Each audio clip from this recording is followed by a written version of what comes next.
Olá, família Pax, mais uma vez ao vivo aqui com vocês, hoje conversando com o nosso querido Alexandre Garzelli, ele que é autor da Madras Editora, mestre místico, estudioso, palestrante e hoje vai falar sobre os maçons, argamassa e hermetismo. E aí, estamos todos prontos para ouvir o querido Alexandre Garzelli? Vamos aguardar o Ale entrar para que a gente possa estar conversando nesta tarde super quente, 27 graus, está marcando agora 5 horas da tarde. Será que tá certo isso? Tomara a Deus, né? E aí vai ficar tudo de bom. Então vamos lá, colocar o querido Alexandre aqui para falar conosco. Vamos lá. Máquinas, quando funcionam, maravilhosas. Quando não funcionam, a gente faz funcionar. Já convidei. E aí, Ale, tudo bom? Olá, tudo bem? Como é que você Tudo, está? Boa tudo tarde, ótimo. Carmen. Tudo bom? Como é que estamos Tudo. na altura aqui? Tá Tá tranquilo? jóia. Então Tá tá bom. perfeito. Eu estava ouvindo você falar, eu estou tentando me decidir como está a temperatura hoje, porque aí em São Paulo está quente, aqui em Santo André já começa aquele vento frio. Então você não É. sabe se fica de camiseta, coloca uma camisa de franela, Ah, você não não, mas sabe o eu que você tenho as faz. minhas roupas térmicas, apesar de estar calor lá fora. Minha casa é muito gelada. Sim, Então, eu tenho que manter a minha voz funcionando aqui, né? Mas é exatamente. isso O aí. meu E aí no apartamento é ABC é mais gelado frio, também. É, né? aqui sempre, né? Próximo da serra, né? Você vai sempre É. ter uma coisa mais úmida, mais fria, não tem jeito. Aquele boa tarde também para os nossos amigos e amigas, né? Deste horário, 17 horas, segunda-feira, onde a gente sempre fala de alguns temas enigmáticos, misteriosos, aquelas palavras que a Carmen adora, que eu crio às vezes, até que o tema essa semana, em matéria de palavras, até que foi fácil Você compreender, tá né? bom, né? Você tá bom. Argamassa tem a ver com construção. É, Hermetismo já sei também, quer dizer, mais ou menos. Vamos aprender, vamos vamos ver. aprender. Eu tô a postos aqui, ó. Vamos lá, vamos lá. Bom, quando a gente pensou nesse tema, maçons, argamassa e misticismo, que até agora a gente falou de várias sociedades secretas, vários grupos, né? E sempre Sim. fica aquela curiosidade, puxa, mas olha, podia falar da maçonaria, querendo ou não, é algo que ele tem como filosofia de vida há décadas já na vida dele.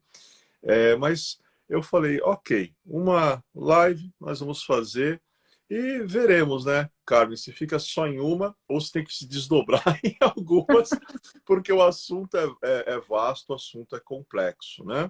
Legal, legal. Então, vamos começar num sentido um pouco histórico para a gente poder estar se situando no tempo, né? Quando nós falamos em maçonaria, tal e qual ela é praticada hoje no mundo todo, qual é a época em que a maçonaria se origina?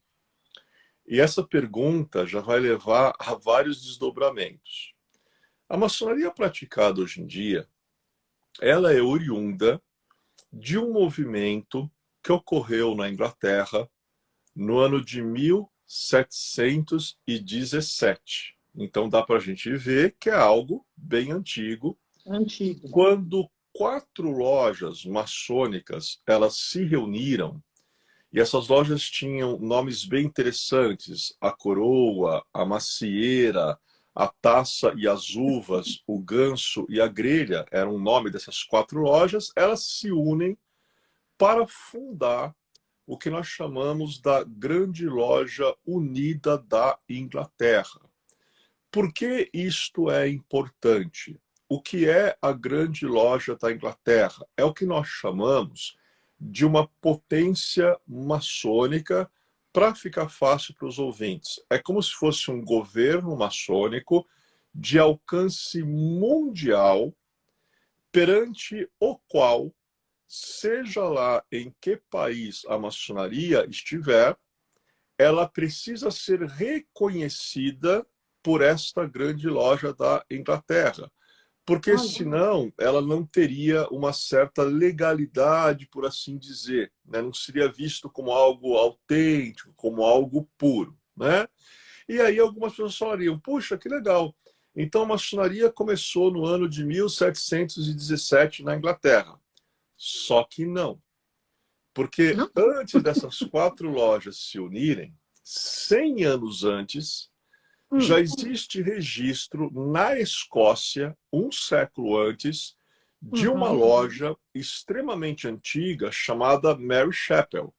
Então, se já havia na Escócia essa loja 100 anos antes de 1717, aí as pessoas já começam a opinar. Ah, então quer dizer que a maçonaria nasceu na Escócia?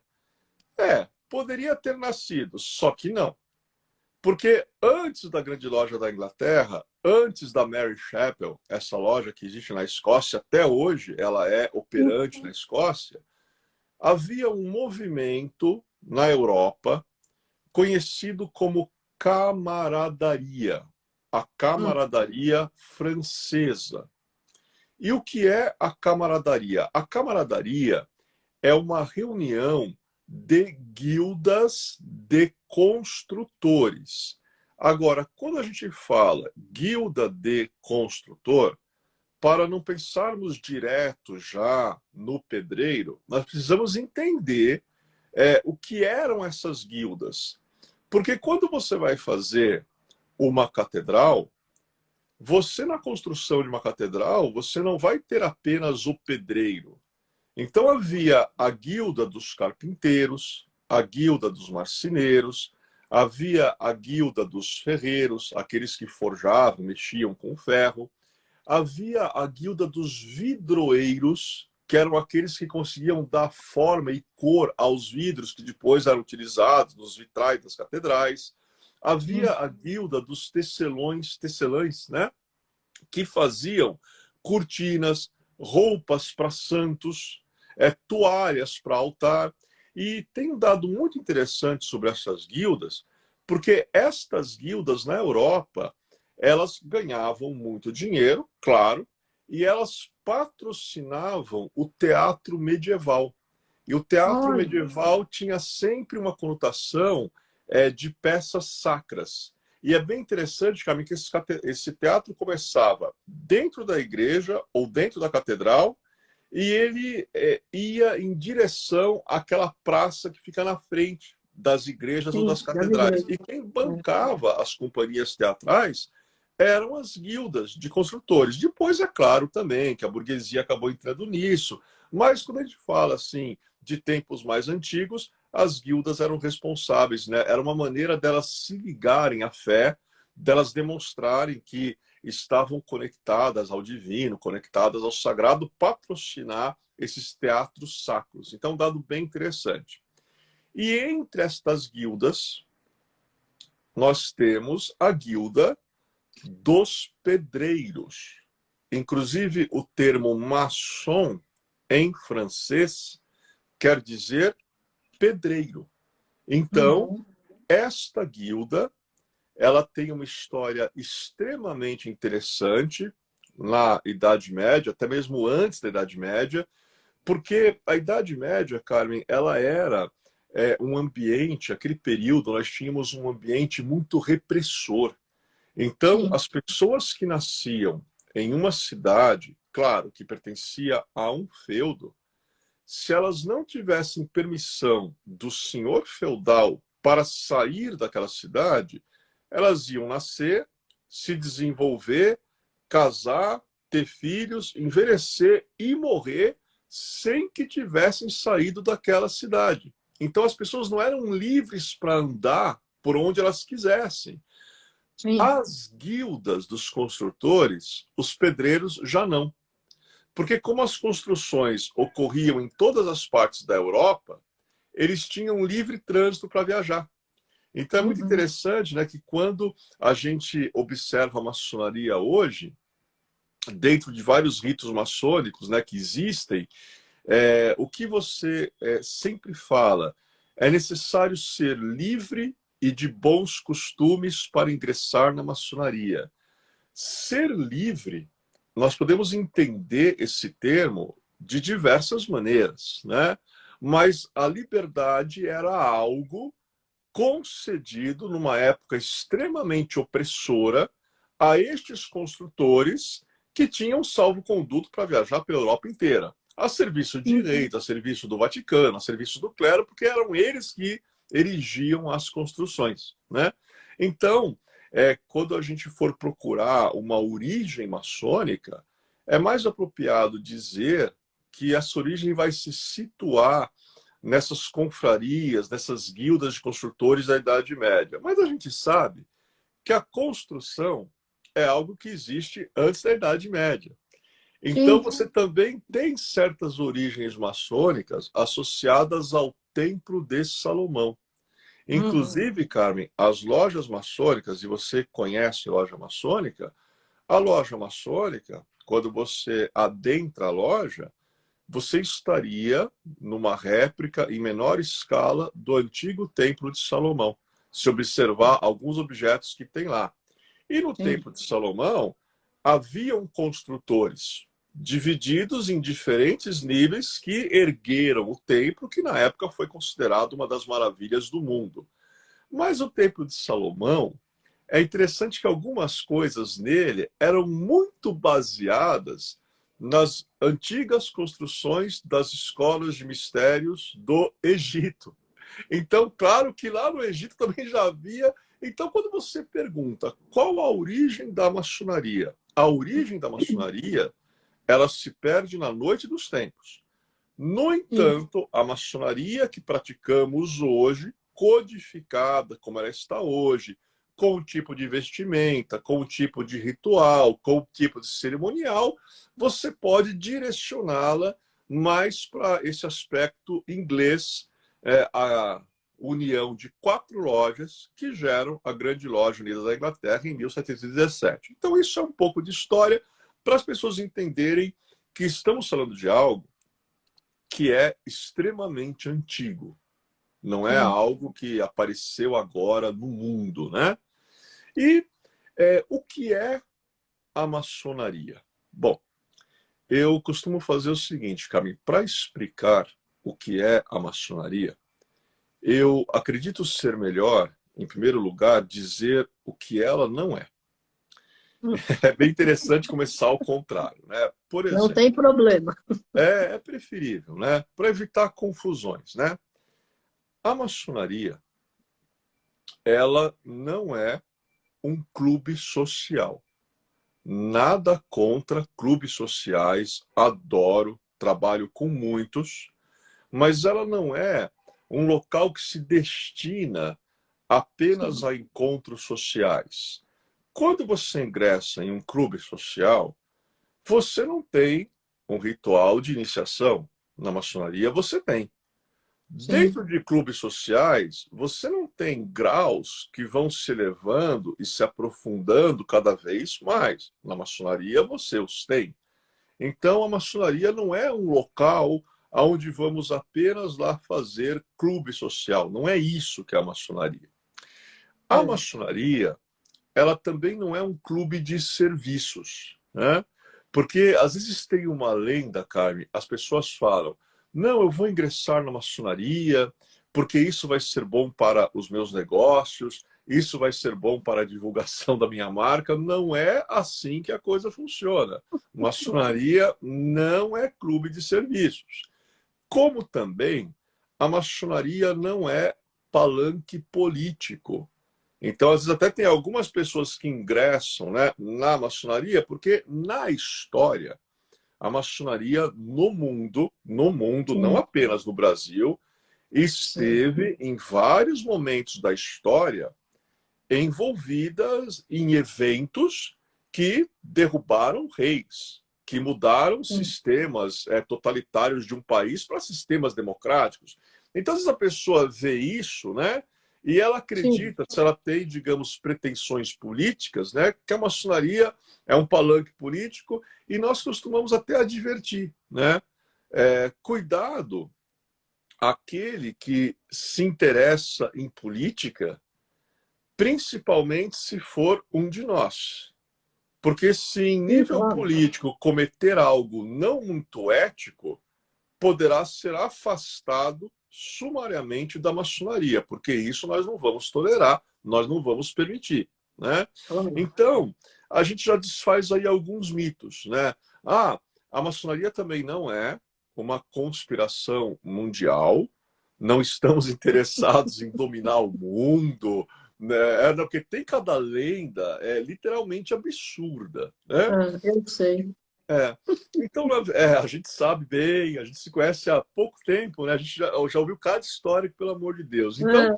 na verdade, o que é a maçonaria? Muito bem. A maçonaria é uma escola de mistérios. A maçonaria pode ser definida por 3 palavras. A maçonaria é escola, a maçonaria é teatro e a maçonaria é templo. Então, Templo. templo, isso. A maçonaria é escola, a maçonaria é teatro e a maçonaria é templo. Quando dizemos que a maçonaria é uma escola de mistérios, é porque em nossa sociedade, para que se dê o ingresso, a condição de iniciação precisa ser cumprida. Como esta condição precisa ser cumprida em qualquer outra sociedade secreta, hermética, esotérica, iniciática do mundo. A iniciação, aí vamos explicar. O que é iniciação? A iniciação é um drama ritualístico. Traduzindo, a iniciação é um teatro. Eu acabei de falar que maçonaria é escola, teatro e templo. Então, a iniciação é um drama ritualístico aonde nós representamos simbolicamente a morte do velho ser para que um novo ser possa renascer. Então, se você quer tomar parte dessa escola de mistérios, você tem que deixar o homem antigo para trás. Aquele ser ligado a certos agregados psicológicos, ligado a um ego não muito bem trabalhado. Isso tem que ser deixado para trás. E fazemos isso simbolicamente nesse drama ritualístico chamado iniciação.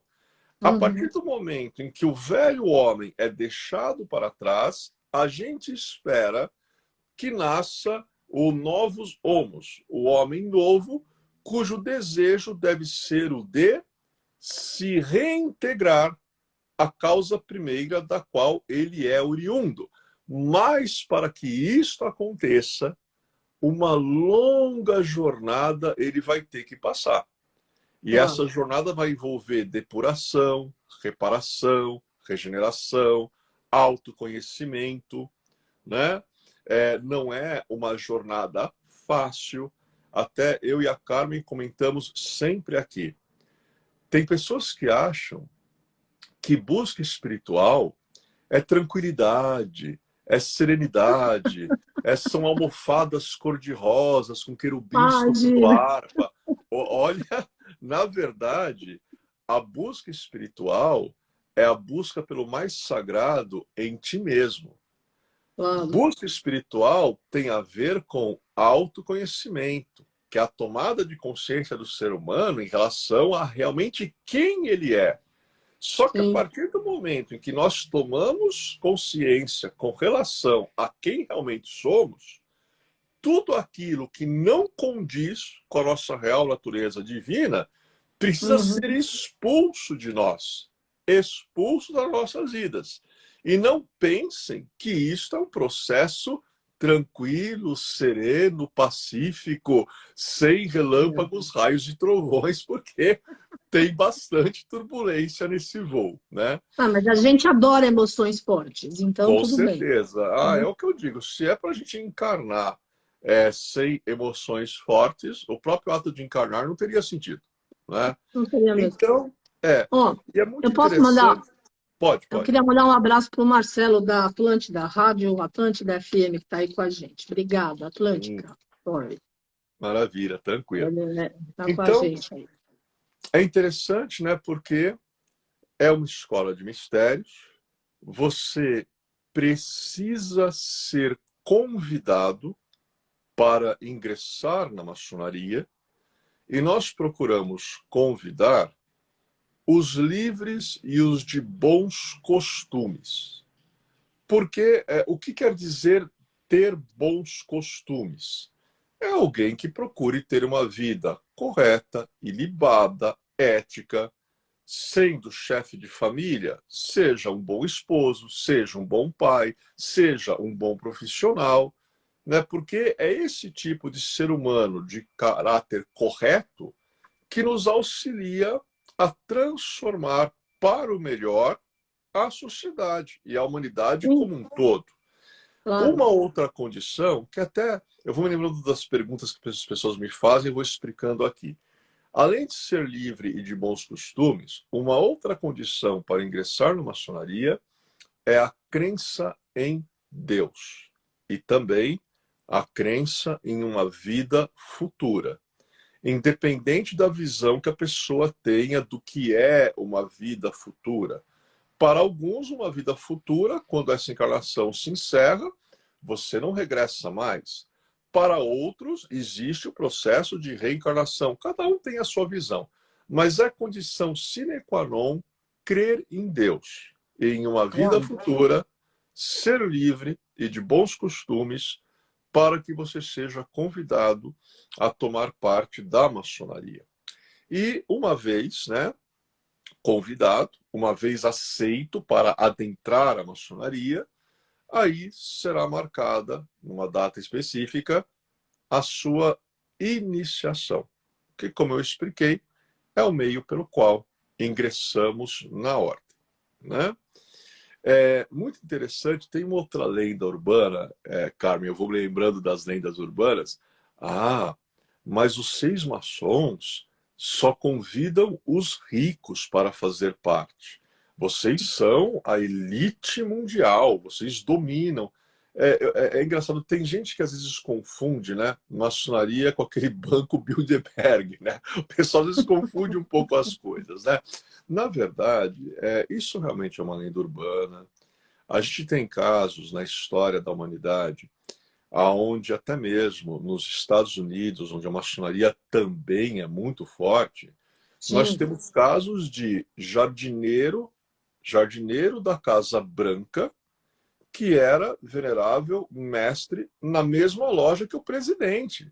E o Que venerável mestre era o bárbaro. jardineiro. Então, são as lendas, né, que têm que Maravilha. cair por terra. Né? E a gente vai assim, aos poucos, explicando. Bom, a partir do momento em que a pessoa foi aceita e ingressou pela tradicional iniciação na maçonaria, o que ela vai encontrar lá dentro, né? Então agora vamos comentar. Bom, em primeiro lugar, também quem já foi numa cerimônia pública da maçonaria, quando a pessoa entra no templo, o que ela vê?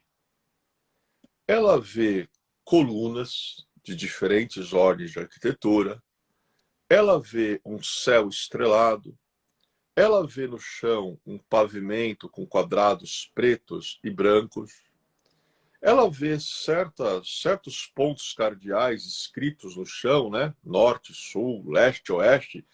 E aí, para o não iniciado, toda essa simbologia deve ser muito misteriosa. Por que nós chamamos nosso local de reunião de loja? Você sabe por quê, cara? Eu não. Por que que a gente chama de A loja? gente chama de loja. Tem duas explicações. A primeira é uma palavra em sânscrito, lokar, ou lokar, que quer dizer universo. E a loja maçônica, ela tenta representar o universo. Universo. Então, com essas Legal. dimensões, norte, sul, leste, oeste, a abóbada celestial, aquele céu acima, então tenta se representar. Agora, tem uma outra explicação muito curiosa, e a gente pode verificar isso aqui no Brasil, na época do Império, a maçonaria Sim. foi trazida para cá pelos portugueses, né? Mas imagina, a gente tem cidades, né? Naquela época, claro, algumas são pequenas, E essas cidades tinham vendas. Sabe aquelas vendas de cidade interiorana, Carmen, que você tem Sim. as portas abertas e tem saco de arroz, de feijão, de farinha, vende tudo, né, que a comunidade precisa naquele local? Então, imagina na época do Império, havia, né, já essas vendas. E é interessante que algumas dessas cidades, a gente está falando não na época do Dom Pedro II, mas na época ainda do Dom Pedro I e antes dele, algumas cidades não tinham luz, né? Então, quando o sol se punha, o que você tinha era um breu, né? Mesmo com a ajuda Uhum. de estrelas e lua. E você imagina, naqueles tempos, os maçons, isso também ajuda a criar a lenda urbana, eles usavam mantos, né? Capas pretas, aquele visual, alguns com capuzes, e aí eles iam se esgueirando, né, pelas ruas até que chegavam nestas lojas, nestas vendas. Só que quando eles batiam na porta de uma maneira específica, eram dadas contrassenhas e se abria a porta e ele entrava lá dentro, aí haviam sido afastados tudo que se vendia naquela loja, o meio da loja estava livre, haviam castiçais acesos, um tapete, né, tecido lá com quadrados pretos e brancos, e lá se fazia a reunião. Então, havia um código entre eles naquela época, olha, você vai passar na loja hoje? Ah, não, hoje eu vou passar na loja, mas eles não estavam falando que eles iriam comprar algo na loja. Eles estavam falando de um local que, em determinados dias, épocas, se transformava no local de reunião deles. Então são duas explicações, né, para esse Uhum. termo loja, né? Então é interessante. Agora é a pausa para a famosa água. Sempre que dá Vai lá, 17h30, a gente vai tem lá a pausa para a água, famosa água. na sua água maravilhosa. Olha, o Marcelo falou da Atlântica FM para você entrar em contato com ele, que ele quer te entrevistar. Amanhã, família Pax, eu estou aqui com o nosso querido Rafat Khalifa, direto lá do Cairo, no Egito. Ele vai estar falando sobre a mitologia e a história do Egito Antigo. Vai ser uma mega aula às 5 horas da tarde. E aí, professor Alexandre Garzelli, vamos continuar aprendendo sobre maçonaria. Mas foi Vamos. muito legal, porque já teve uma moça aí que escreveu que ela é católica e que ela tinha uma ideia completamente diferente do que era a maçonaria. Muitas pessoas criam essas fantasias e esse bochicho do mal, por assim dizer, essas fofocas que contradizem a verdade. E a gente tem que prestar atenção em tudo, né? Porque tudo que nós falamos acaba traindo uma realidade, né? Então, vamos lá que as coisas vão ficar, se Deus quiser, melhores daqui para frente, né? E é muito interessante, né? Um abraço para o Marcelo. Eu peço para ele me mandar um oi de novo, porque, tipo assim, a Carmen vai entender o que eu estou falando. Eu assumi a minha loja 2 semanas atrás. No primeiro mês que a gente assume a loja, é sério, gente, não é drama, a gente não precisa fazer isso. A gente não tem tempo para respirar, é sério. Então, Eu faço é só um pouco ideia. mais de calma, porque, tipo assim, não é só assumir a loja, né, Karen? Não é só aquele momento da reunião. A loja tem todo um universo em torno dela. É, Bem pois é, grande, aliás, né? E você tem que dar respostas a esse universo. E é claro, por isso que a gente claro, demora para atender algumas claro. demandas, mas todos serão aí atendidos, Amém. né?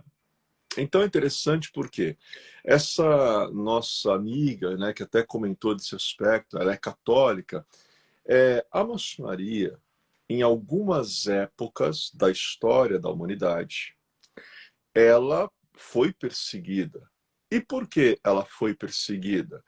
Porque ela não se coadunava, não se coaduna até hoje, né, com injustiças.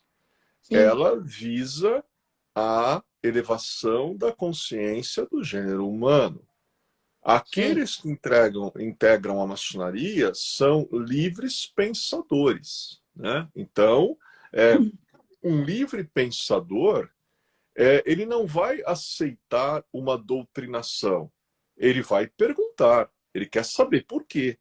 Então, claro. isso às vezes incomodava certos governos e até incomodava certas religiões um pouco mais autoritárias em algumas épocas. Tem em Minas Gerais algo muito engraçado, isso é histórico, e eles deixaram lá de propósito, porque faz parte da história. Em algumas igrejas em Minas, quando você vai entrar, tem uma tabuleta, né, na frente, né, normalmente em metal, e está escrito assim: neste templo é proibido entrar maçons. Então, houve uma época em que os maçons eles eram vistos como algo assim Olha só. revolucionário, algo perigoso, mas na verdade, já que a gente está falando desse tema, maçonaria e religião. Olha, nós temos nas nossas lojas irmãos católicos, judeus, nós temos Sim. irmãos muçulmanos, irmãos do candomblé, irmãos umbandistas, irmãos evangélicos. E eu digo que uma loja rica é aquela aonde É, nós temos irmãos de várias religiões. Isso é uma loja rica. Até é. porque é importante falar sobre isso. A maçonaria, ela não é uma religião, mas ela tem muito interesse no estudo do simbolismo existente em todas as religiões. Ela tem muito interesse, ela respeita todas as religiões, e como eu falei, Sim. sem a crença em Deus, que nós maçons chamamos de o grande arquiteto do universo, é impossível fazer parte da ordem, né? Não se aceita alguém, né? Então, só Tá para certo. essa nossa amiga católica, né, eu me lembrei desse detalhe curioso de Minas, né? Resolvi contar essa É, mas historinha. é, mas é legal, é importante. Ó, o Ricardo Pastore perguntou sobre e a presença das mulheres em loja maçônica. Olha, quando eu morei em Los Angeles, eu frequentei um templo maçom de domingo. Quem era a regente lá, a grã-mestra, era uma senhora, que era a chefona, que organizava toda a energia. Era ela, e depois mais 12 ministros, como eles chamavam, eu não me lembro direito o termo, porque foi em 87, parece outra encarnação minha, mas era de domingo, das 8 da manhã às 4 da tarde. Era bem intenso, porque tinha o rito, a energia maçônica primeiro, depois tinha um rito ecumênico, depois haviam palestrantes que faziam a sua apresentação, depois tinha um break para a parte de baixo do templo, a gente confraternizava com uma refeição, cada um levava alguma comida para ser compartilhada, sanduíche, salada, alguma coisa assim. Aí na parte da tarde a gente voltava para fazer mais uma oração. E daí alguns daqueles que estavam lá chamavam outras pessoas se quem quisesse fazer consultas. E com um psicólogo, com um médico, eles faziam muito trabalho de auxílio, porque apesar de ser Estados Unidos, hoje tem mostrado, né, que eles também têm pessoas que precisam de alimento, tem gente sem teto, tem gente que não tem o que comer. Então era a parte final do dia, a gente organizava para onde iam as cestas básicas, o alimento e tudo mais. Agora, aqui no Brasil, como é? Como é que a mulher pode participar da loja Aqui no maçônica? Brasil é um pouco diferente, né? Porque é muito importante até falar isso. A maçonaria, ela é praticada de formas diferentes em diferentes partes do mundo. Então, você falar em maçonaria inglesa, e a Sim. maior parte das lojas do mundo respondem para a Inglaterra, é uma realidade. Você falar da maçonaria americana, extremamente forte, é outra realidade. E você também falar de uma maçonaria francesa, onde na França eles também É, têm outra potência, que, claro, não claro. é a loja da Inglaterra, na grande loja, é Não. outra realidade. Então, em cada país se trabalha de uma maneira. Aqui É. você tem não a maçonaria, no caso, feminina. O que você tem aqui no Brasil são ordens, como, por exemplo, você tem o Clube de Acácias, várias lojas têm, que é composto por esposas de maçons. Você tem a Ordem da Estrela do Oriente, também é uma ordem para mulheres. Para as Mas, adolescentes, você tem a Ordem Internacional do Arco-Íris para as meninas, você tem a Ordem das Filhas de Jó, né, onde você que tem legal. esse aspecto feminino. Agora, no caso, por que aqui no Brasil você não vê esse aspecto da maçonaria feminina? No caso, como respondemos para uma potência que ela mantém em seus quadros, ritos, né? Ritos que têm uma tônica vibracional, onde se trabalha mais com o masculino, Então, por isso que as lojas seguem essa potência. Agora, Tá. só que é o seguinte, isso não quer dizer, pelo amor de Deus, né? Tem uma condição até bem interessante. O homem, quando ele é proposto para entrar na maçonaria, sem o aval da esposa dele, e ela será perguntada sobre isso, ele não entra, né? Ah, Porque nós é? não entra, não entra porque nós preferimos um chefe de família, um pai, harmoniosamente com a sua família na sua casa, do que Claro. existir alguma confusão. Então É, sempre se pergunta à mulher se ela autoriza a entrada do isso é esposo na legal. maçonaria. Isso é legal. Agora, a maçonaria mista existe aqui? Porque outra coisa também é que, assim, Califórnia é outro planeta, né? Tudo que é Sim, Califórnia, sim. Los Angeles, São Francisco, eles inventam um monte É. de coisa, eles criam um monte de coisa, eles agregam um Isso, monte de coisa. O lugar que eu justa, frequentava, a loja maçônica, era um prédio enorme, eram 5 andares. E são aí, o que grandes, né? acontece? São Então, enormes. eram homens e mulheres. Sim, Só que quem comandava tudo era essa senhora. sim. Uma senhora baixinha, loira, tal, Isso. maravilhosa. Já está nos outros planos de luz. Aqui em esfera que a gente falou, né, de regularidade, ainda não é aceito. Mas, por exemplo, na França já é. Quer dizer, na França Ah, faz muito tempo, né? Inclusive sim. tem um detalhe até interessante da França, olha como são as coisas. Quando teve a Revolução Farroupilha, lá no sul do Brasil, eles mandaram chamar o Giuseppe Garibaldi. E o Giuseppe Garibaldi veio aqui para o sul, ajudou os Farroupilhas. Ele Sim, fundou no sul uma outra ordem, né, que é a Ordem Carbonária. Inclusive existem vendas carbonárias até hoje no sul. Mas ele era grão-mestre de um rito chamado Rito de Mênfis-Misraim, que já naquela época trabalhava com feminino e com masculino. Quando ele leva a Anitta para a Europa, a Anitta Garibaldi, ele muito a legal. inicia nesse rito. Só que eles respondiam, evidentemente, à França, que a gente falou, são realidades, Carmen. Sim, Então, claro, França é uma realidade, claro, Inglaterra é outra, Estados Unidos é claro, outra, Brasil é outra, claro, são claro. realidades diferenciadas, né? Agora, eu costumo dizer, eu acho bárbaro todas as tradições. Então, aquelas tradições onde você invoca o sagrado feminino, existem várias, onde também o homem não tomava, em algumas não toma parte. A tradição onde você tem o sagrado masculino e as tradições onde você tem justamente esse aspecto misto. A gente só precisa Sim, entender aquela velha frase, cada coisa em seu lugar, né?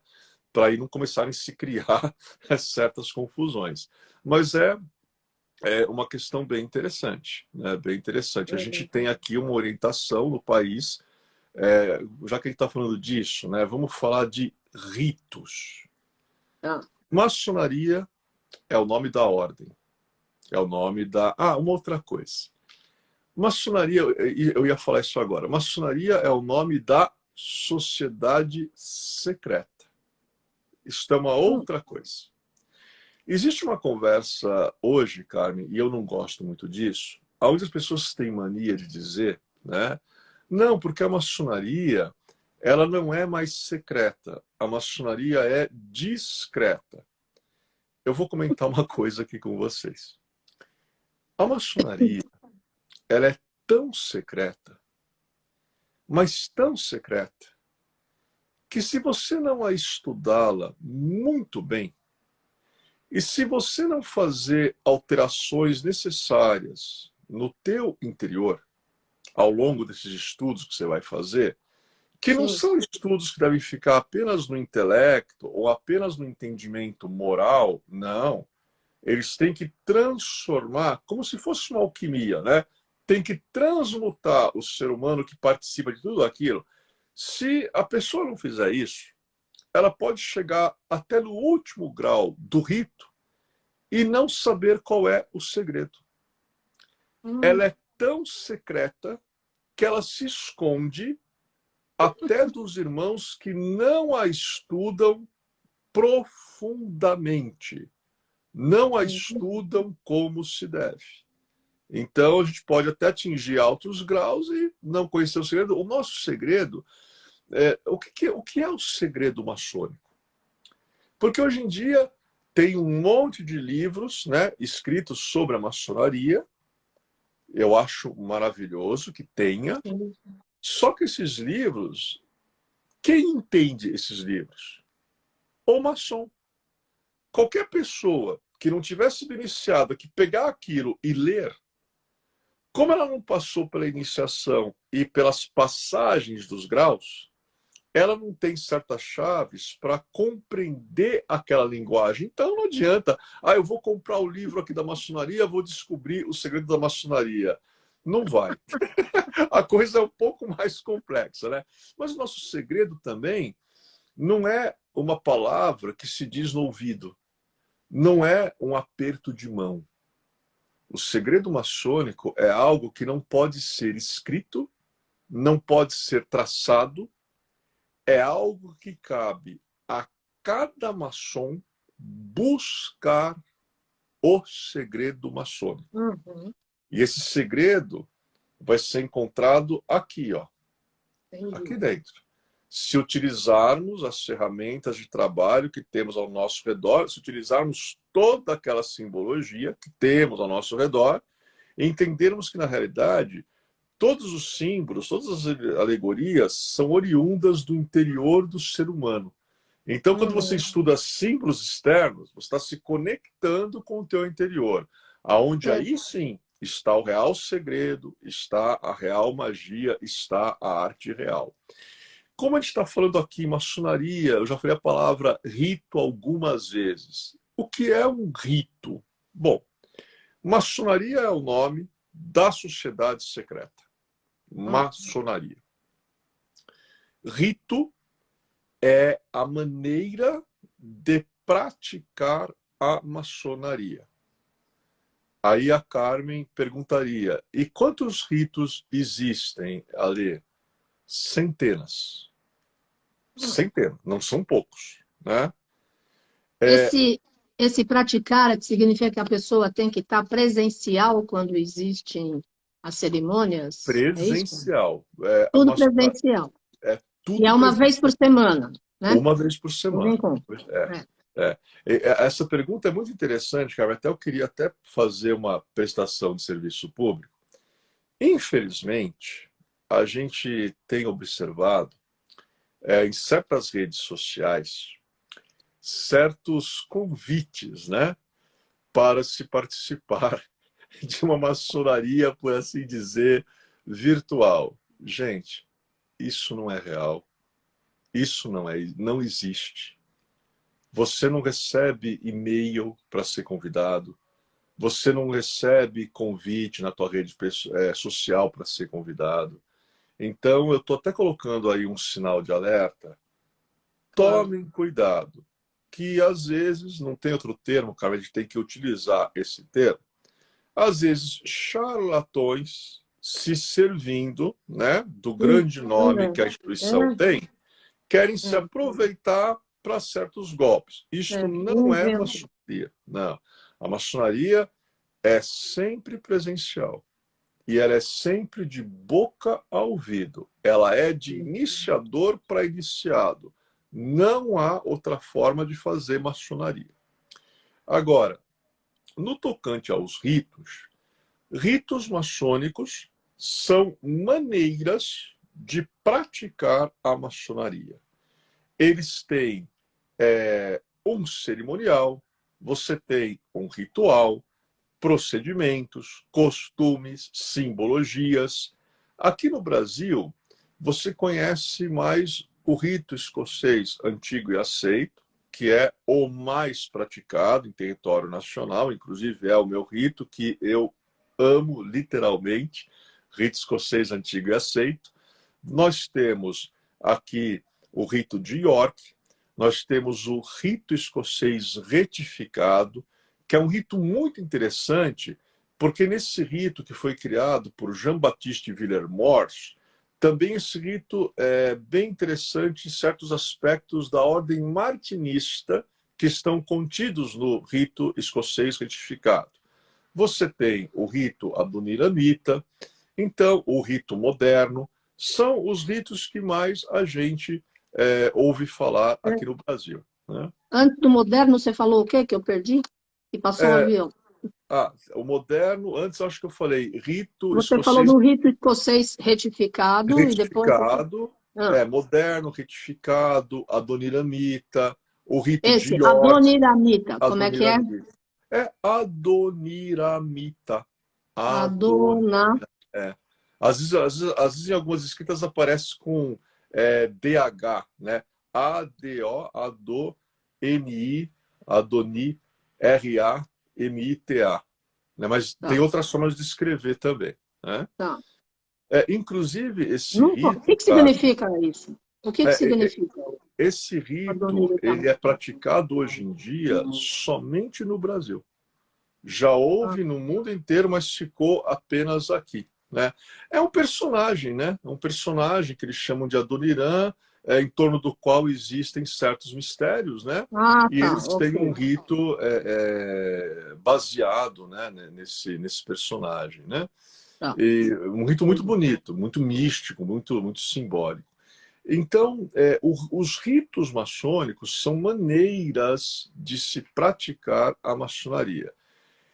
Tá. No mundo, nesse universo de ritos que nós temos, nós vamos universalmente sempre encontrar os 3 primeiros graus, que chamamos de maçonaria simbólica. Isso pode ser dito porque isso não é um segredo, por assim dizer, que são os graus de aprendiz, companheiro e mestre maçom. Independente do rito que você fizer parte, esses são os 3 primeiros graus, chamados de graus simbólicos. Após esses graus, aí depende do rito que você pertença. Existem ritos com um maior número de graus e ritos com um menor número de graus, que é o que nós chamamos dos graus filosóficos. Então, Hum, aquele irmão que chega no 3º grau, mestre maçom, e é um irmão que gosta de estudar, gosta de filosofia, gosta de se aprofundar, ele começará os graus filosóficos. Por exemplo, o rito escocês antigo e aceito, eu posso falar desse, que é o meu, né? Ele tem 33 graus. Então, nós temos 3 graus, como todos os demais ritos, e sim. após existem mais 30 graus, aonde nestes graus, até as pessoas estão loucas para perguntar, mas o que vocês estudam nesses graus? O que vocês estudam na maçonaria? É mais fácil perguntar o que nós não estudamos, porque É. estudamos assuntos que têm a ver com todas as esferas já Muito, produzidas pelo conhecimento humano. Então, sim. tudo aquilo que o gênero humano gerou, em nível de arte, cultura, filosofia, busca espiritual, hermetismo, tem temas lá dentro, Carmen, ligados à alquimia, tem temas ligados à astronomia, astrologia, às civilizações iniciadas no passado. Então, para quem gosta, quem quer se aprofundar, evidentemente, faça os graus filosóficos do seu rito, que aí você vai compreender que a maçonaria ela é muito mais ampla do que aparenta ser. É. Mas, por exemplo, aqui no Brasil, todas as lojas que seguem a mesma filosofia fazem o mesmo rito, cada É, um no seu dia da semana, cada um no seu estabelecimento é. geográfico. É Então, isso? aqui no Brasil você tem lojas do rito Ninguém escocês. inventa nada. Não, não, até Tem que seguir o porque código tem, ético tem, tem. direto. A É gente tem que porque deixar bem claro, porque é, a espiritualidade, infelizmente, ultimamente, com a pandemia, virou uma coisa que ninguém quase respeita. Não ninguém, mas muitas pessoas começaram a entrar de paraquedas, como você falou, sobre a loja virtual que não existe. é, Então, todos os ritos são organizados e todo mundo faz a mesma coisa nos isso. horários estabelecidos, estipulados, em cada ordem que se Sim, reúne no sim. devido endereço. Por exemplo, eu estou aqui em São Paulo. Se eu faço uma viagem para a Bahia e eu vou lá visitar uma loja do rito escocês antigo e aceito, quando eu chegar lá, eu vou ver o mesmo rito que eu vejo na minha loja. Porque Entendi. são regras, né? Até nós temos regras muito antigas nas quais nos baseamos, que são chamados de landmarks. E isto vale, não pode ser alterado, então, e os ritos são muito específicos. Agora, aqui no Brasil, existem lojas, então, loja do rito escocês antigo e aceito, tem a loja que se pratica o York, tem a loja que se pratica o rito escocês retificado, mas não pode, como a Carmen colocou, se inventar moda. Pois é. Existe um ritual e ele tem que ser seguido à risca, sem mudanças, né? Porque senão o caminho vira bagunça, né? É, Aí, aí, claro. aí vira até uma palavra forte, mas eu preciso, é um termo técnico que eu vou falar, é um termo técnico que se usa. Aí acaba virando o que é chamado de maçonaria espúria. O que é algo espúrio? É algo que não tem reconhecimento, não tem regularidade, não Não tem tem validade. verdade. Não tem. Né? É, Então, é né? ruim. E a Carmen sabe que eu sou capricorniano, pouco tradicional com essas coisas. Não, Por você é falar totalmente rígido na energia do certinho desde sempre. A gente se conhece há mais de 30 anos. Não, e é primeiro muito raio, legal. né? Eu quero esclarecer, porque tem um monte de gente que agora quer aprender sobre tudo da espiritualidade. E é importante pontuar, porque às vezes as pessoas, não, as pessoas que não conhecem são engabeladas por outras pessoas que querem tirar vantagem. E É, aí, cada um cria o seu karma, a sua realidade, etc. Mas é importante informar, né? É sim, importante sim. mesmo. Nossa, É, passou muito rápido, olha, a gente tem 7 passou. minutos. Opa, sete que para nós 7, o número do senhor sete que para chefe, nós é um mestre número Saint Germain. simbólico. Não, mas para os maçons, o número 7 é um número. E aí o pessoal perguntaria por quê? Aí Por eu, quê? segredo. Não pode falar. Mas 7 para nós é um número sagrado. Entra É, na maçonaria para aprender na próxima encarnação. Ô, querida Heloísa La Salve, acabou de entrar aí. Um beijo, Elo, querida, que dirige os trabalhos da beleza. Pax desde 90. Vamos lá. Eu vou aproveitar esses 7 minutos, né, para comentar um aspecto muito bonito que existe na maçonaria, que é o aspecto da caridade. Sim, Então, o maçom, o membro da maçonaria, inspirado pelos ensinamentos da ordem, é alguém dado à prática da caridade. Às vezes ele se reúne com outros maçons e com esses maçons eles amparam uma creche, amparam um orfanato, amparam um hospital, amparam em pessoas que estão em situações de vários tipos aí de necessidades, né? Agora, é muito interessante porque a caridade maçônica ela é praticada de maneira um pouco diferenciada. Então, quando o maçom pratica a caridade, ele a pratica permanecendo incógnito, ou seja, ele auxilia e desaparece. Ele não quer holofote, ele não quer tapete vermelho, ele não quer aplauso. O que ele quis foi ajudar. O que ele quis foi servir o próximo. E depois ele desaparece, permanecendo incógnito, desconhecido. O que interessa é que apareça a obra, sim. não quem fez a obra. É isso que é interessante, né? E E por são os falar em... preceitos dos mestres também, dos mestres da fraternidade branca e das verdadeiras ordens iniciáticas, por assim dizer. Porque não interessa o ego personalidade. Interessa que a missão seja realizada. Quem fez, não importa. É verdade. Carmen, a gente tem mais 5 minutinhos? Ou eu estou Tem, enganado? vai lá. Yes. Uma dúvida que não perguntaram, mas alguém deve ter. Ah, foram os cavaleiros templários que criaram a maçonaria? Não, até porque a maçonaria é muito anterior à Ordem dos Pobres Cavaleiros de Cristo e do Templo de Salomão, que aparece, né, na Idade Média, na época das Cruzadas. Agora, poxa, mas tem tanto documentário que as pessoas falam da relação dos templários com a maçonaria? Sim, houveram relações. Houveram relações a partir do momento em que certos conhecimentos que os templários trouxeram do Oriente, quando eles retornam para a Europa, e eles legam esses conhecimentos para as guildas de construtores, então vão começar a edificação daquelas construções que nunca tinha se visto na Europa, o gótico. E tudo aquilo era muito baseado em conhecimentos que os cavaleiros tinham trazido do Oriente e passaram para as guildas de construtores. Quando os templários são perseguidos, né, quando Jacques de Molay é executado, 18 de março de 1314, na época da perseguição, alguns templários conseguiram escapar da França, onde a perseguição foi mais violenta, e pela tradição maçônica, sabido que alguns foram acolhidos durante um certo tempo em meio a essas guildas de construtores.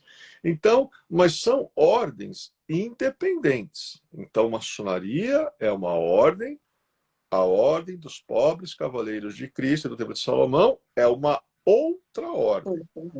Agora, existem ritos maçônicos, aí que eu queria chegar, que quando foram escrever aqueles graus superiores, aqueles graus filosóficos, colocaram muita simbologia templária nesses graus superiores.